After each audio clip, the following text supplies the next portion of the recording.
all three of us are people of color. What did you make when you saw all these exit polls that Trump is doing better with black people, with Latinos, with Muslims? Then Republicans have done for a while. I just want to read these stats to you. This was the best Republican showing with 18 to 29-year-olds for 20 years. It was the best showing with black voters for 48 years. And it was the best Republican showing with Latinos for 52 years. What was your reaction, guys, to that? Now, my first reaction, and I'm going to speak first because this is my show right here. I don't think it really matters when it comes to the black vote. Now, other races, they can speak up for their own because, man, not a good look. But black folks, we did our job. So once again, I think it's really important that Democrats and the voters, especially the voters, we should not be allowing the establishment to try to figure things out on their own. We need to learn how to use social media, use platforms such as this to get to their heads. At some point, somehow, some way, we need to get to them to understand that we want real change in that party. Or unfortunately, they're going to meet the same fate in 2028. And beyond, next 2 years, next 4 years, so on and so forth. And conversations like this with Mehdi, this is Amanda Seals and Francesca. I'm not gonna even try to pronounce her last name. Florentini, something like that. But it's important that we engage in these kind of conversations so we can at least understand where we want the party to be. And if it doesn't get there, we can kind of compare the two notes. You know what I'm saying? But what a lot of people do is during election times, which I understand why the broad population doesn't, they check out after election. But individuals that really do care, we can't let off the gas. We can't just get comfortable, kind of disappear, forget about politics for the next 2-3 years. And then all of a sudden, we're asking questions and why is this high? Why is this blah, blah, blah? Like, no, you have to stay ready so you don't have to get ready. And I got that from Smith. I forgot his first name. Who used to play for the Broncos. He came to back to Denver. He had a meet and greet. I got to meet him. He signed my Bible and he said that he's like, hey, if you stay ready, you ain't got to get ready. So, I'll probably remember his name throughout this here, but let's go ahead and see what these individuals are talking about. And I kind of listened to some of this and I'm kind of, I don't want to say disappointed in some of the things they're talking about, but we'll engage together. We'll talk about Trump in a moment, his coalition, but just in terms of the accountability, I feel like, Amanda, you said your friend or former friend who challenged you, whoever reached out to you to challenge you. I feel like the people were ready. Tell me if you think I'm wrong about this. People were ready with pre-prepared hot takes as to why Kamala won/lost based on the result. And no one actually looked at the result and just started dishing out their takes based on their priors. So you look at John Fetterman tweeting, Dearborn voted for Trump. Well, good luck to you with the Muslim ban. And it's like, well, actually, I don't think you can say that Muslims cost Kamala Harris the election. I know that a lot of Muslim activists wanted to say we cost Kamala Harris the election over Gaza. We could talk about Gaza.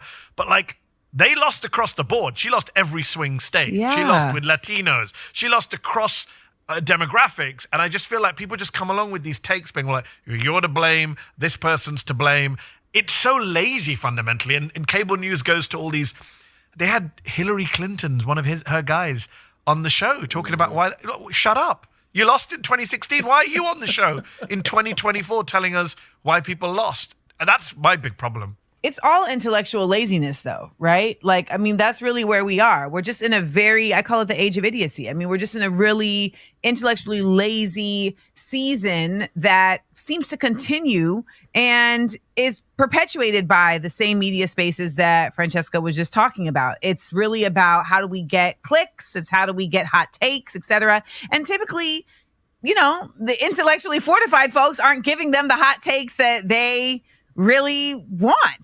Toxicity sells, and ignorance is something that I think people like to gawk at this point. So it's extended beyond watching reality TV and being like, wow, those people's lives are terrible, to now watching the news and watching panelists and being like, wow, these people don't know what they're talking about, but I'm going to watch. I mean, it's very pervasive. And I also just feel like folks are living in their own pools of confirmation bias. So I have a lot of people who are saying to me, well, you know, she lost because this country hates women. That is not a singular issue. Like, just like there's not single issue voters for Palestine. Like, that's not a single issue. This country hates women. This country also is like really about optics. This country. So I would have to slightly disagree, and I wish I can get on one of these type of panels because it just feels like they gloss over a lot of things. One, there is a lot of people that would just check out. And I've had conversations with people I've grown up with family members that like, I'm not going to vote for a woman president. Simple as that. They have no care in the world about the economy, her policies. They don't care. They don't care if she was sent down from Jesus Christ himself. Not voting for a woman. They're already checking out, or they're not going to vote. So that is a real thing. In the past 3 months, having, you know, these conversations when I would create the content of, you know, the Palestinian genocide that is happening, there were people that said, I am not going to vote for her if she doesn't say something against that. I'm not going to participate. They didn't say I'm not going to participate in that, but, you know, the economy, and like, no. So I do believe that there's more than what they're expecting of people that just won't vote for her because she's a woman and won't vote for her because of the situation that's going on in Gaza, in the West Bank, and Lebanon. They're not going to just do it, you know? So let's not just count them out the window. Country also has a lot of people that care about genocide not being happening on their watch. This country also very much continues the practice of not educating people on how systems work. There's like so They also many didn't like the price places. of eggs in 2022 and 2023. Yeah, and still don't like the price of eggs. There's a lot of blame to go around. Yeah. Just invest in a chicken, people. Can we just do this already? Build yourself a coop on your rooftop. Share it with your neighbor. I mean, that's the echo chamber is so interesting because some of us are in echo chambers that then we subject to the nation, like mainstream news outlets, right? And it's very funny that you have all these former Republicans / current Republicans, your Scarboroughs, your Nicole Wallaces, who are immediately going to it's the wokeism of the Democratic Party. Like, oh, just how on brand is it for you to say that? And you're ostensibly on a liberal news network. Who's a fish out of water here? Who belongs here and who doesn't? So let's stop taking, these lessons from Republicans about what the Democrats did wrong. You're the ones who walked us into the lion's den of Trumpism in the first place. And I got to say, I mean, the left is not innocent of this either. I had a chat with Owen Jones on a show we do for Zateo about Bernie Sanders came out very quickly to say, well, the Democrats abandoned the working class and that's why we lost. I think that's part of it. But to say that's what it's all about and not take on board the racism, the misogyny, the inflation. Also, Bernie, to be fair to Bernie, was defending Biden a few weeks ago, saying he was the most pro-worker president. So I think everyone wants to just confirm their priors, the confirmation bias that Amanda talked about. I'm as guilty of it as anyone else, but I try and stop myself and I try and read people I don't agree with in order to try and get a sense of, all right, but maybe it's not just all about my left-wing biases. I got to ask you both, though. All three of us are people of color. What did you make when you see all these exit polls that Trump is doing better with black people, with Latinos, with Muslims than Republicans have done for a while? I just want to read these stats to you. This was the best Republican showing with 18 to 29-year-olds for 20 years. It was the best showing with black voters for 48 years. And it was the best Republican showing with Latinos for 52 years. What was your reaction, guys, to that? Now, my first reaction, and I'm going to speak first because this is my show right here.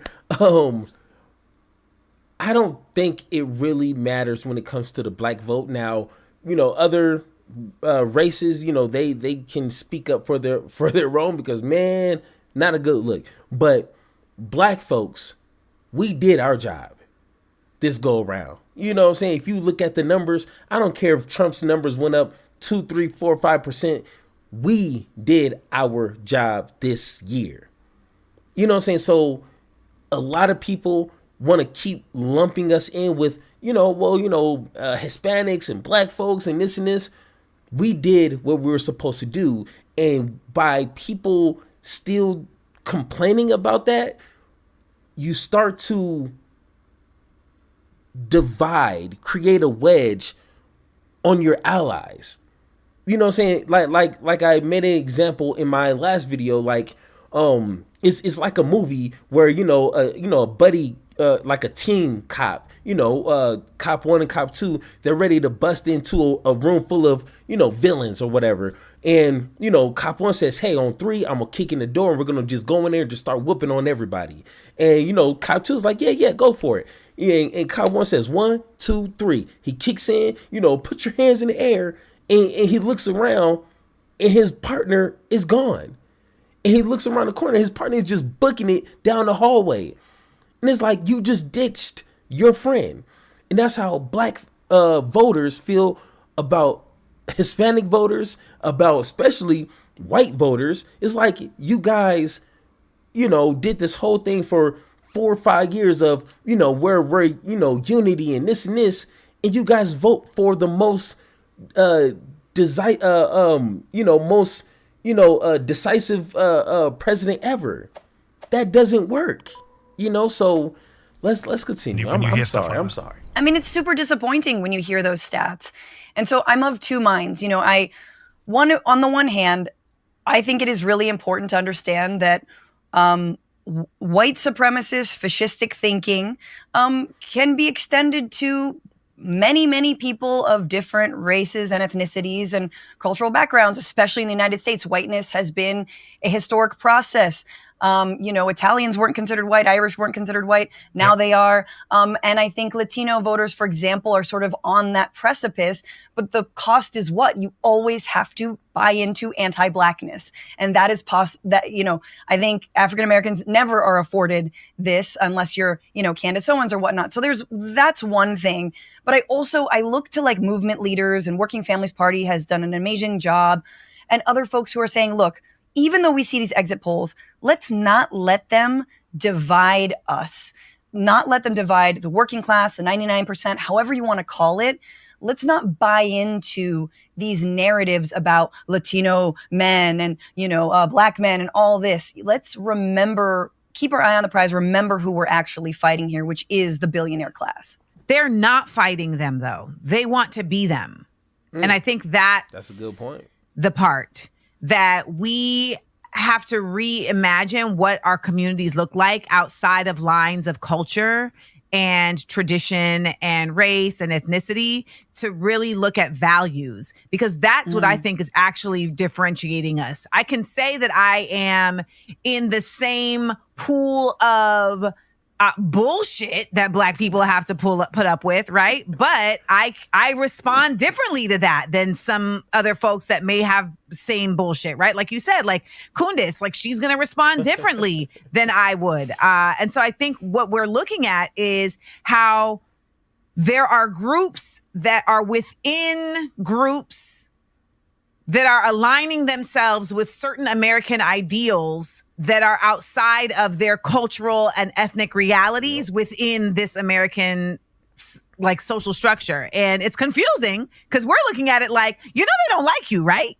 Like they don't like you, but they're like, no, but they could, and I want in. It's really, if you can't beat them, join them. And I'm pretty sure a lot of people have been saying that, but I know myself, I've been saying that since day one on this channel, that there's a lot of Black folks that don't want to fight the establishment. They don't want to question it because one day they want to be that. They don't want to get rid of millionaires and billionaires because they want to aspire to be that. So why would they get rid of something they want to be one day? And that has to do with a lot of social conditioning growing up, graduate high school, go to college, get an amazing job, make millions of dollars, then create your own company, then become a CEO, then be a billionaire. Like that's been taught to us from a very, very young age. You know what I'm saying? So like that's part of our fault as people.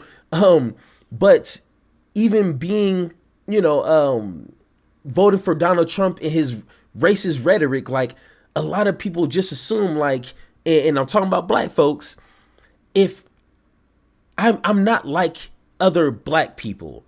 I'm black, but I'm not like them. And the racists, they just don't like those kind of black folks. They gonna like me because I speak proper. I talk, very eloquently.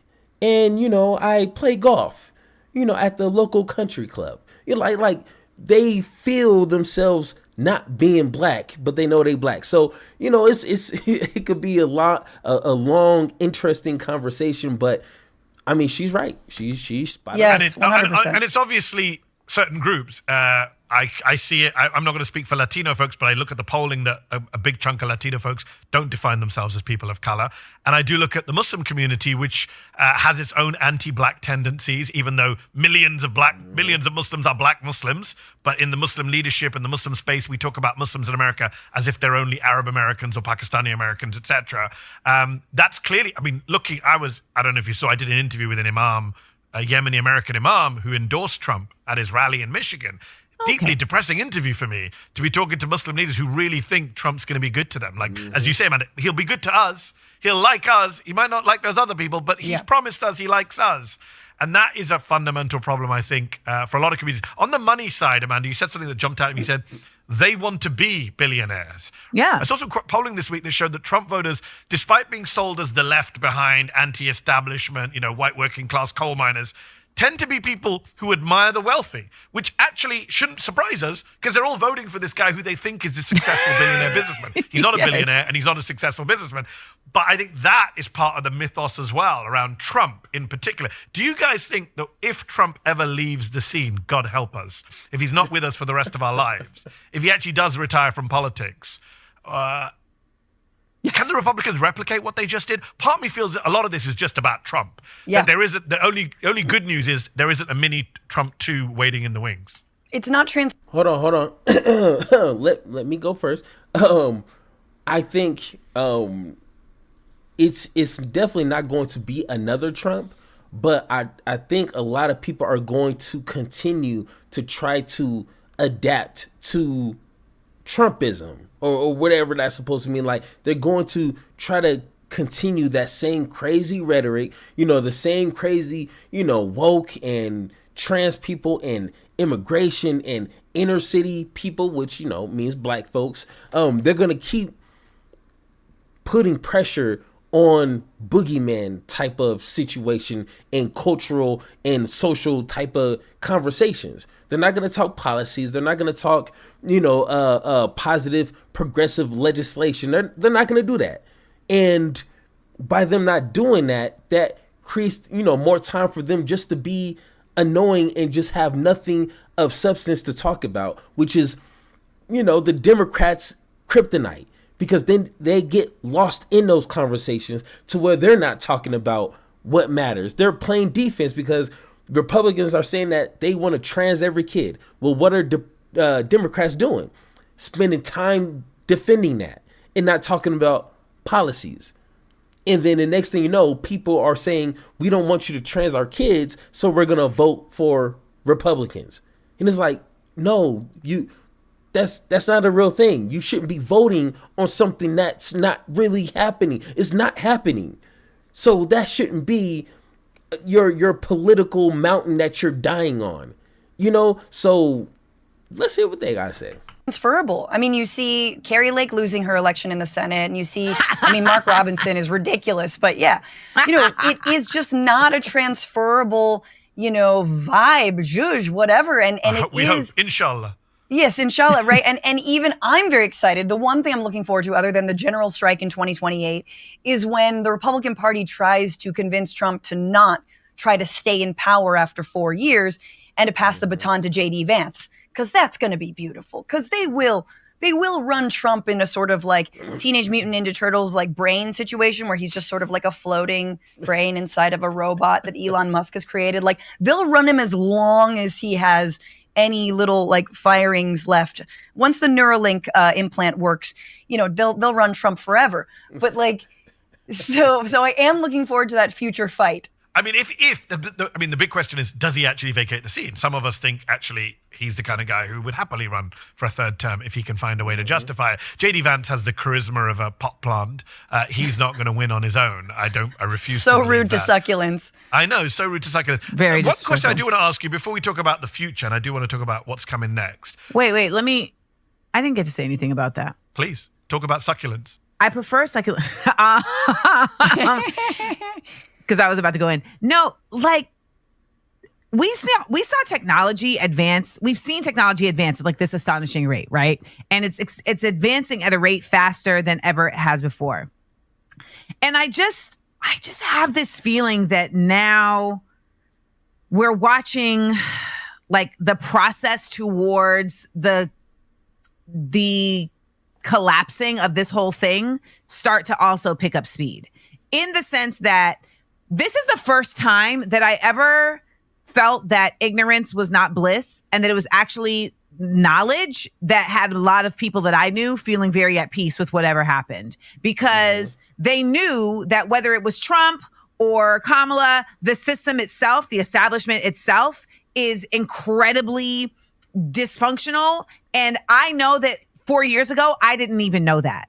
Like 4 years ago, I as just like I'm a knowledgeable person, but as an entertainer, I wouldn't have considered myself someone who was politically savvy. And 4 years ago, I did not have common knowledge about the complete dysfunctionality of this government. Whereas I find myself now amongst a lot more people on a regular level, like not like Mehdi, who is like involved in this thing, like just regular people who are like, this shit is fucked up. And let me tell you why, right? Not like, oh, this is fucked up because inflation. Like this is fucked up because APAC. This is fucked up because corruption. This is like, so I do believe that there's a certain level of like, yes, Trump, yes, Republicans, but there's a bigger thing happening here where more people are starting to see beyond the limitations of like just Trump being a problem or even Republicans being a part of the problem, to see, oh, this is an American cultural problem that this country itself is fucked up.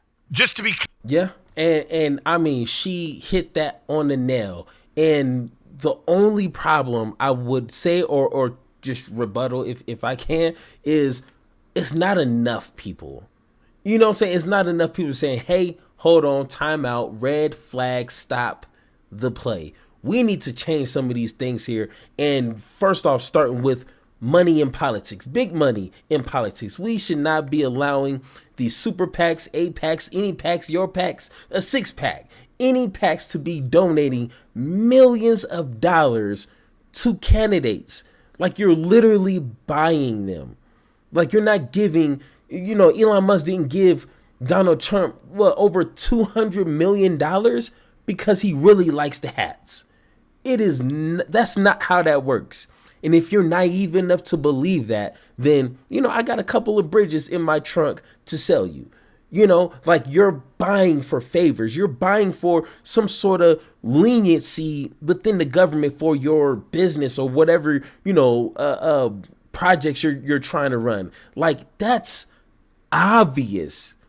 That's an obvious problem that just about every American could agree with and understand how that it could, corrode politicians, but we can't even agree and force a change within the government that's supposed to be serving us at the end of the day, but it seems so backwards, so it feels like we need to do more education. And hey, that's why I'm here. You know what I'm saying? Within the next 4 years, I guarantee this channel is going to have over 200,000 subscribers. I'm going to have reach to a lot of important people to where we're going to force change by any means necessary. And I'm calling that right now. So let's see if this video ages well in 4 years. So clear, Amanda, despite working in the media as a political journalist for 25 years and working for elite media on both sides of the Atlantic,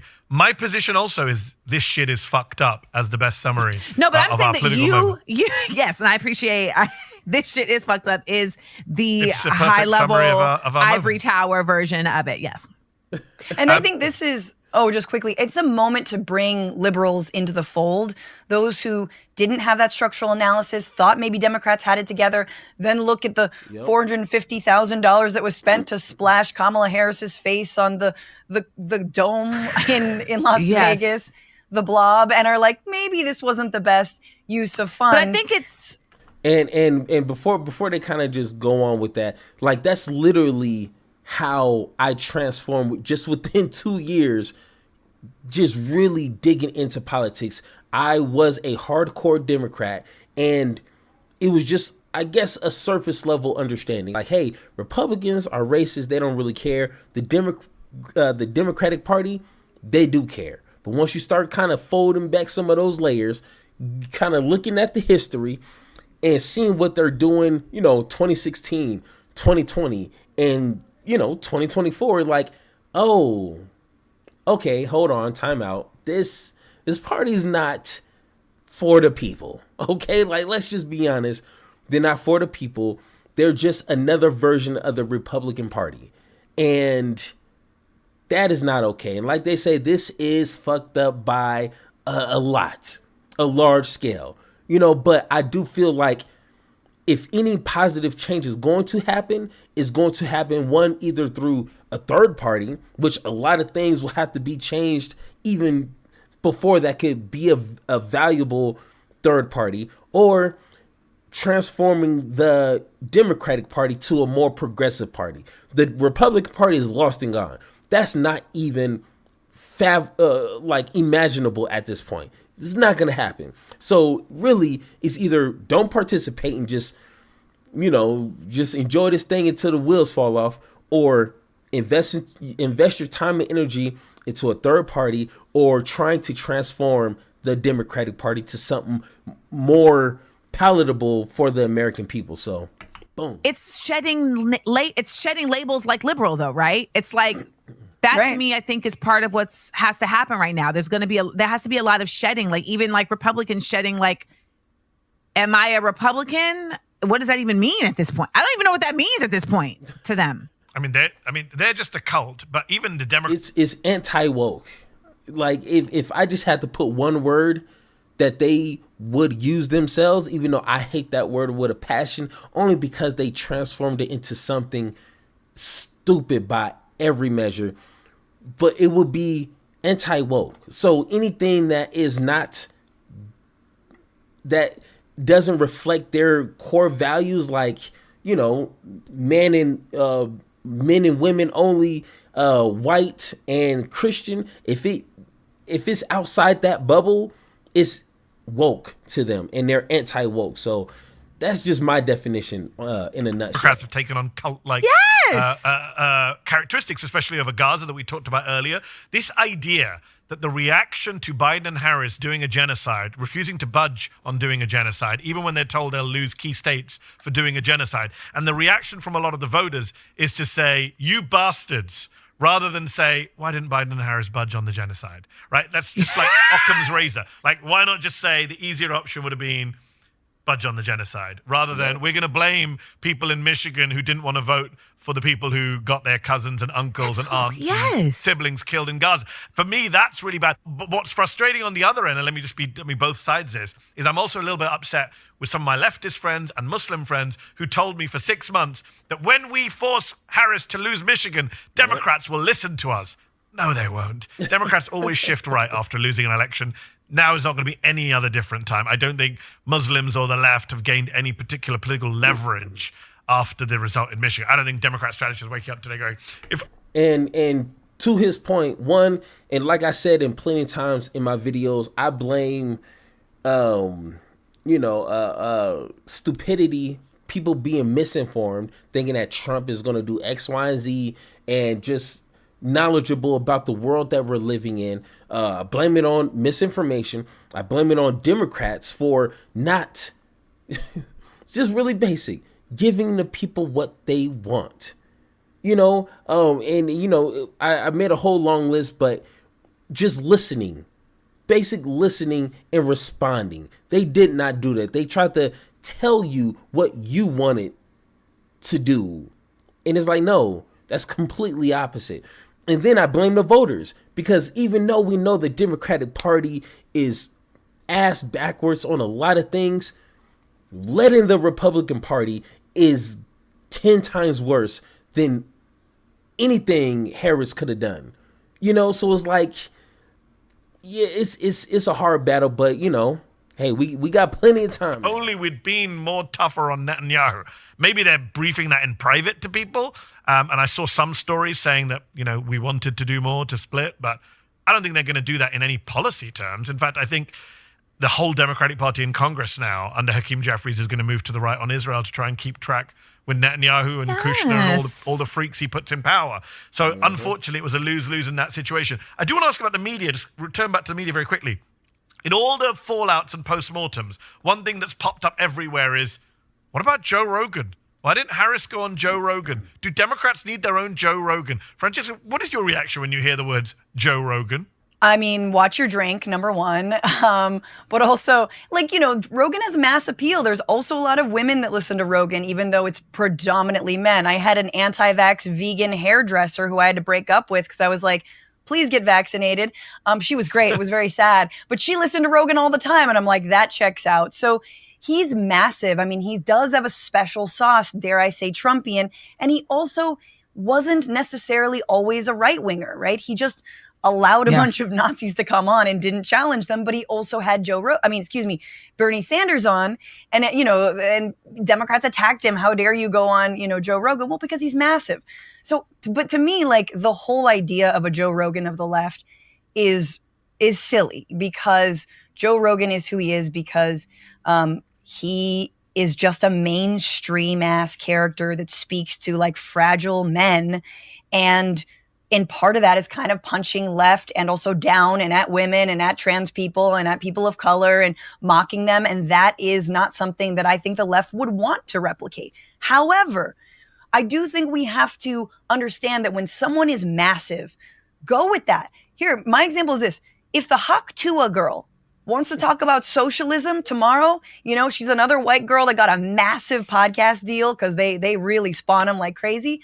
Go with it. Let Haktua girl have Noam Chomsky on, and the two of them can battle. Have Haktua girl, have Mehdi on. Isn't the bigger problem though, Francesca, that let's say Harris was in negotiations with Joe Rogan to go on the show, it didn't work. So my 2 cents is, and I thought she was going to kind of mention that, but yes, we don't need a carbon copy of a Joe Rogan but Democrat, because I think that'd be weird.